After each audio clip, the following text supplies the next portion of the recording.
Congressman Denny Heck of Washington State, who is on the House Intel Committee. Sir, good to have you with us. Your fellow Intel Committee member, Mike Quigley, said he's not confident that the president will decide to release this memo. If he does not, as we know, you can put this to a full House vote to release the memo. Are you confident the votes would be there? Well, if Republicans were to follow through on their rhetoric and their supposed commitment to transparency, I'm confident, and certainly that's what the Republican members of the Intelligence Committee did yesterday. But that presupposes that the president won't release it, and that is a question that remains to be answered. Do you believe he will? I don't know. There's nothing about this president much that surprises me anymore. About the only consistency I find in his record is that when somebody questions him or challenges him, it's attack, attack, attack. It's ad hominem, it's personal. You saw the name calling he engaged in this week with respect to the ranking member, Adam Schiff of the Intelligence Committee. So if he reads this memorandum and it says things about him that he doesn't like, I guess when pushed to the wall, I would predict that he would either redact it or refuse to release it. But I frankly, Erica, think there would be an enormous political price to be paid if he refuses to reveal to the American public the whole story. Well, and we should point out, too, that you also said last week, telling the Seattle Times, that we are inching toward a constitutional crisis in terms of the GOP memo. There have been a number of folks who have said this is a legitimate concern as we are looking at potentially more memos, as we heard from Devin Nunes. And there are concerns over not only intelligence gathering, intelligence sharing, how other countries are looking at this. Even national security, some have said, is at risk with the release of these memos. Is it a slippery slope?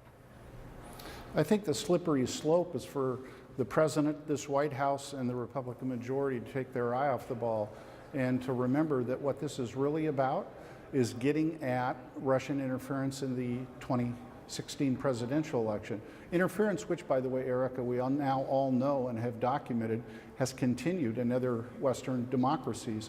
Even as we stand here and speak, it continues down in Mexico with their impending national elections.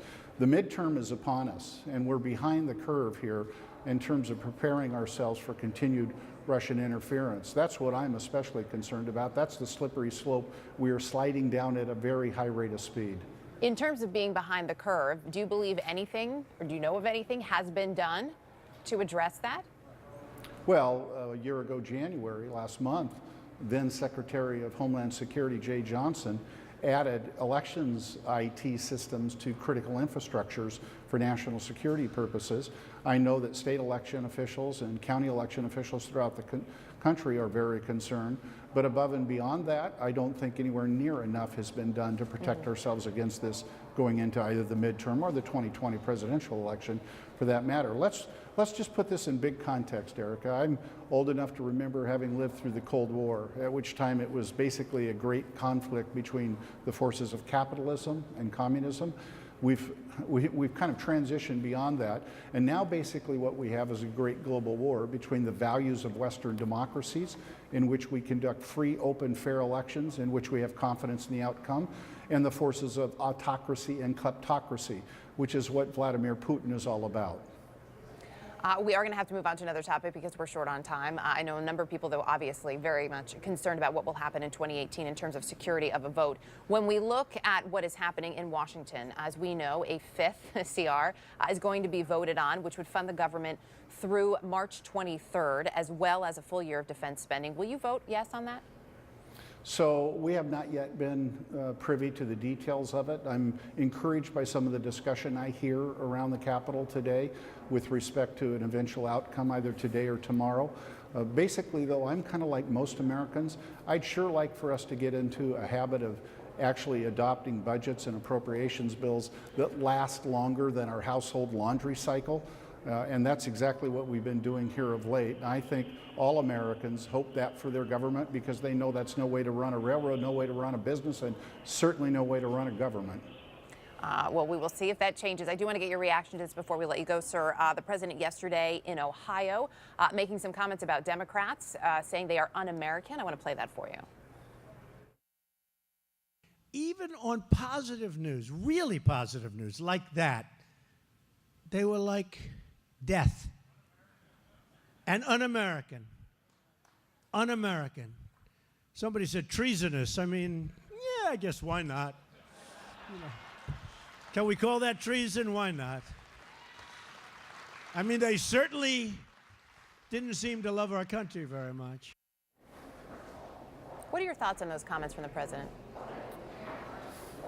So, Erica, this president, again, seems to have precisely one play in his playbook, and it is attack, attack, attack anybody that doesn't agree with him.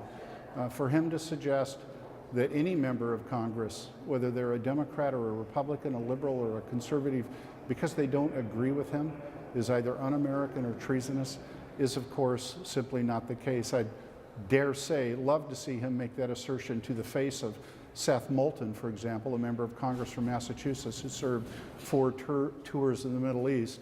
But you know as well, Erica, it was the Washington Post, I think, that recently went back and calculated this president gave misleading or false statements 2,001 times in calendar year 2017 alone, almost 5.6 a day. And frankly, I'm just going to chalk this up to one of the 5.6 he made yesterday. Congressman Denny Heck, thanks for your time this morning. You're welcome.